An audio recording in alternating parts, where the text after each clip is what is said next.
Hey everybody, welcome to my weekly house call, your chance to ask me your questions. And this week's question is, Dr. Hyman, I'm so confused about coffee. One day I read that it's so bad for me, and the next I read it's good for me. What's the truth about coffee? Well, it's a great question, but the answer is not so simple. Coffee is actually the biggest source of antioxidants in the American diet.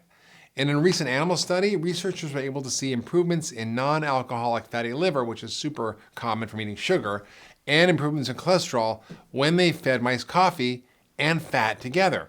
The study also showed that coffee could help reduce gut permeability or leaky gut. Now, coffee consumption has also been associated with lowering the risk of type 2 diabetes and lowering cancer and improving mood and memory and so many other benefits. Coffee has also been known to improve metabolism and even sports performance. On the other hand, coffee is addictive. It can mess with your stress hormones, making you feel wired and tired. So this can be confusing. One study comes out in support of coffee, and the next day we see 10 reasons why coffee is bad for us. So what's the truth about this delicious aromatic beverage? Well, it's not black and white. Simply put, it's not about the coffee, it's about the person. How people respond to coffee is controlled by genetics and how that affects caffeine metabolism. One cup might have someone bouncing off the walls all day, and others can have a triple espresso and go right to bed.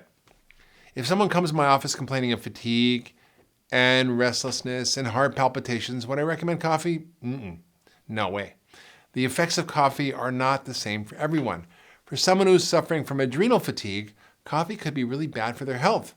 Some individuals might also have a sensitivity to coffee beans, which means their bodies won't tolerate them, which can create a whole variety of symptoms.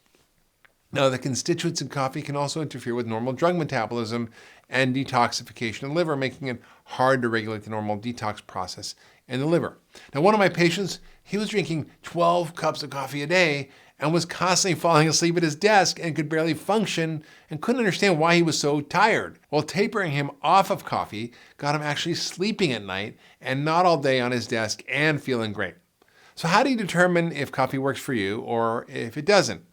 Well, just like other potential toxic triggers, I recommend eliminating it for 3 weeks. Now, if you need coffee every day to feel motivated or even function, then that's coffee addiction. In this situation, there's a big chance that your stress hormones are out of whack and they need some resetting. So to wean yourself off, try switching from multiple cups to 1 cup, and then half a cup, and then try switching to green tea or herbal teas with warm lemon. Be sure to drink lots of water, get lots of rest when you give up coffee because you might be more tired than usual. But make sure you get plenty of exercise to keep your energy up. Now, if you're irritable or having trouble sleeping, you can take magnesium citrate, about 200 to 500 milligrams before bed. Some people rely on substituting coffee for real food too. So when you're hungry, make sure to eat and don't let your blood sugar get too low. Also, have some protein in the afternoon, like a handful of nuts or seeds or almonds, pecans, walnuts, pumpkin seeds, or a piece of steamed or baked fish. Also try relaxation techniques like sitting in a sauna or meditation or yoga or get a massage, I like that one, or help combat any stress through any technique you like, but just make sure you give up coffee for that period of time and see how it affects you.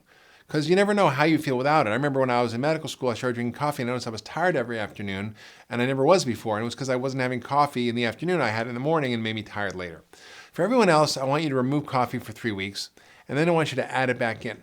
So when you do that, what happens? Do you have any symptoms? How's your energy? Any changes in digestion? Do you feel anxious, irritable? You want to monitor how you respond to coffee. It's really important to track how you're doing and how it affects you. Now, if coffee doesn't seem to work for you, that's fine. There's lots of other things you can drink and you can enjoy, like green tea, or you can make non-coffee lattes using reishi powder and lots of great herbs. If coffee does work for you, then I recommend staying away from 2 additions that normally go into coffee. That's milk and sugar. Often it's these 2 culprits that are doing more damage than the actual coffee. Instead, I recommend fat. Yes, that's the right fat blended with your coffee, also known as Bulletproof coffee, and it's really one of the best ways to enjoy this beverage. Once you taste the creamy, frothy goodness of fat and coffee blended together, you're not going to miss milk. Trust me, this blend of coffee has really changed my life. Now, I use ghee because I have sensitivity to dairy, but you can use ghee or clarified butter instead of the dairy. On days where I have coffee, I blend MCT oil with a bit of grass-fed ghee with high-quality coffee, and I notice really great benefits right away. Like my mind wakes up, I have more energy.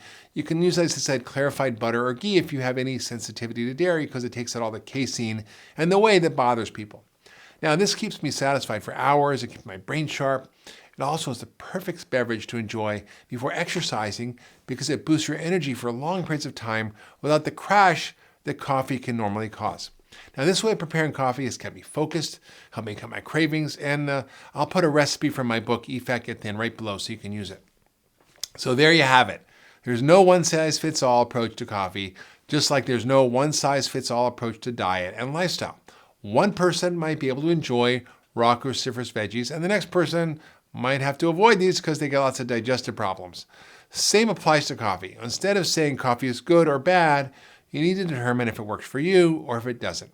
Now I want to hear from you. Does coffee work for you? Have you found that it doesn't work for you? How did you find out? So share your comments below or on my Facebook page. And if you like this video, share with your friends and family on Facebook and Twitter. And be sure to submit your questions to drhyman.com. And maybe next week, I'll make a house call to you.